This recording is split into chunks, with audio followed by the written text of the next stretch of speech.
من الشيطان الرجيم. بسم الله الرحمن الرحيم. يا أيها الناس اتقوا ربكم الذي خلقكم من نفس واحدة وخلق منها زوجها وبث منهما رجالا كثيرا ونساء واتقوا الله الذي تساءلون به والأرحام إن الله كان عليكم رقيبا.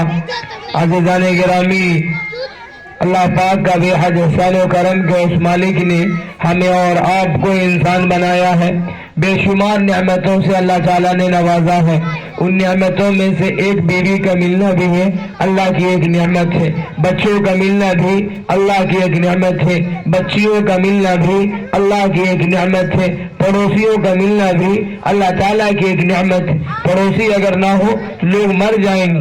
ایک دوسرے کو دیکھنے والے نہ ہو تو لوگ مر جائیں گے. اللہ کے حبیب صلی اللہ علیہ وسلم نے ایک حدیث میں ارشاد فرمایا، من کان یؤمن باللہ والیوم الآخر، جو اللہ اور رسول اللہ پر ایمان لائے وہ اپنے پڑوسیوں کو تکلیف نہ دے.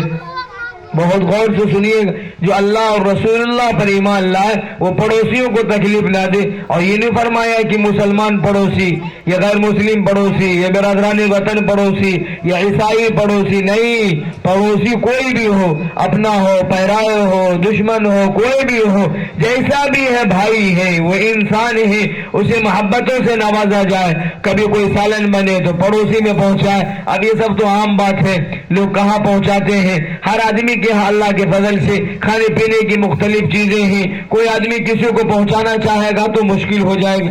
اسی اگلے جملے میں جو بات ارشاد فرمایا اللہ کے نبی نے فرمایا کہ عورتوں کے تعلق سے وصیت کا خیال کرو، ان کے ساتھ خیر خواہی کرو، ان کے ساتھ خیر خواہی کرو، ان کے ساتھ زیادتیاں مت کیا کرو.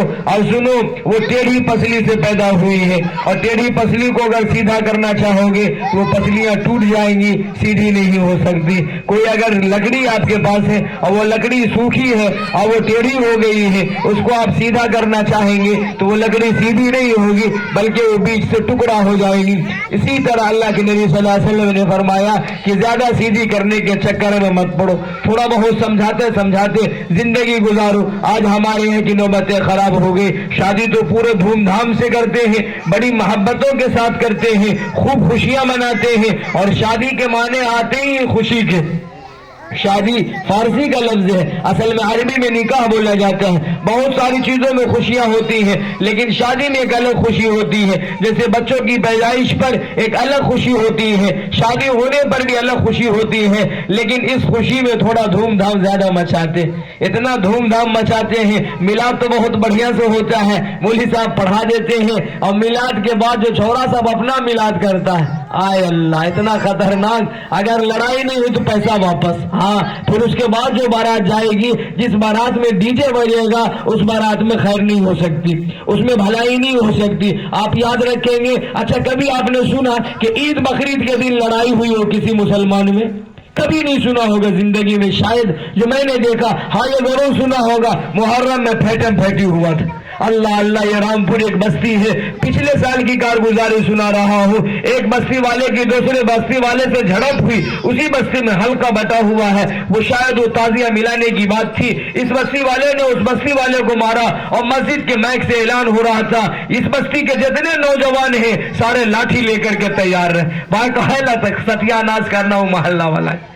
اللہ، یہ رامپور کی کارگزاری سنا رہا ہوں. آپ دیکھ سکتے ہیں سوشل میڈیا پر بھی وہ نشر کر رہا تھا. میرے بھائیوں، اندازہ لگاؤ اللہ کی نافرمانی ہم نے کیسی کی. اور شادی کتنی خوشی کے ساتھ کرتے ہیں، محبتوں سے نوازتے ہیں. لیکن جہاں تھوڑی سی پریشانی آئی تو فوراً آدمی ایک دوسرے سے تفرقہ کر لیتا ہے، ایک دوسرے سے جدائیگی اختیار کر لیتا ہے. اللہ کے حبیب صلی اللہ علیہ وسلم کی حدیث کا خلاصہ یہ ہے، ان کے پیغام کا خلاصہ یہ ہے، جب تم نے محبتوں کے ساتھ شادی کی ہے، کتنے پیار کے ساتھ ہاں بولا تھا. شادی ہونے سے پہلے اگر کوئی لفظ شادی کا تذکرہ کرتا تھا تو بچوں کو مسکراہٹ ظاہر ہو جاتی تھی، وہاں ہم بھی شادی کریں گے. شادی تو پورے دھوم دھام سے کیا تھا لیکن محبتوں میں دھوم دھام سے نہیں. میاں بیوی میں محبتیں نہیں ہیں، بال بچوں میں محبتیں نہیں ہیں، آپس میں تفرقہ ہے، آپس میں نفرت ہے. اور شادی کے دن تو دیکھیے گا، ایک دلہا بابو جو صحرا پہن کر کے جائے گا، اللہ وہ دلہا بابو نہیں لگتا ہے، ہم کو لگتا ہے یہ پھول کے باغیچے میں آئے. اوپر سے لے کر نیچے تک نہ منہ دکھتا ہے، اللہ جانے وہ انسان ہے یا جنات، وہ مخلوق ہے یہ کیا ہے، وہ مذکر ہے یا مؤنث ہے، یہ تیسری مخلوق ہے، لڑکا ہے یا لڑکی پتہ نہیں چلتا۔ ایک نکاح میں ہم نے اس کو کہا کہ بابو اوپر کر لیجئے، اور لڑکا ٹھیک ٹھاک تھا، کل کا پیسہ لگ لیا، کل اللہ کے بندے پیسہ لگا اس کا کیا مطلب، منہ تو دیکھنے دو ہم لوگوں کو کم از کم، بھائی لڑکا ہے کہ نہیں ہے۔ اگر کہیں لڑکی ہے کہ لڑکے سے نکاح ہوگا تب کیا ہوگا، کہے گا مولوی صاحب تو ہو نہیں دیکھ لو، ہم نے کہا اللہ کے بندے، لیکن اس اللہ کے بندے نے اوپر نہیں کیا۔ ہم نے کہا کتنا کا تھا یہ، بولا بھائی بہت مہنگا تھا، اوپر سے لے کر نیچے تک ایک دم سجدہ تک اس کا پھول جا رہا تھا۔ میں نے کہا اللہ کے بندے ایسے پھول کو بھول جاؤ جس پھول میں تمہارا چہرہ نظر نہیں آ رہا، لوگ دیکھنے کے لیے پریشان ہیں اور تم پھول سے منہ جھکائے ہوئے ہو، بدن کو جھکائے ہوئے ہو۔ ایک لڑکا مسجد میں گیا، 2 رکعت پڑھنے کے لیے جاتا ہے، جب لڑکا آپ کیا پڑھتا نہیں پڑھتا، اکثر مقامات پر دیکھا جاتا ہے جب نکاح کے لیے جاتا ہے تو لڑکا مسجد جاتا ہے اور مسجد جانے کے بعد 2 رکعت نماز پڑھتا ہے۔ وہ اتنا لمبا پھول کا کوٹ بنایا ہوا تھا، شیروانی جس کو بولتے، آرڈر کیا تھا، وہ کوٹ بنا ہوا تھا۔ وہ اللہ کا بندہ ہم بہت غور سے دیکھے، یہ کوٹ پہنے ہوا یا پھول پہنے ہوا، دیکھے پورا سلائی ہے، اس میں کپڑے مارے ہوئے ہیں، اس کو بہت اچھے ڈیزائن کے ساتھ سلا گیا۔ میرے بھائیوں کیا بات، یہ ناجائز پیسے کے اخراجات ہیں، اور وہ پھول تو ویسے بھی نہیں، وہ لڑکیوں کے لیے، اپنے لیے کہاں ہے، اس کے لیے ہے، وہ سونگنے وونگنے کے لیے کبھی کبھی ہے۔ اس طرح کا صحرا باندھنے کی ضرورت نہیں ہے، اس طرح کے صحرا، اچھا جس نے صحرا نہیں باندھا کیا اس کی شادی نہیں ہوئی؟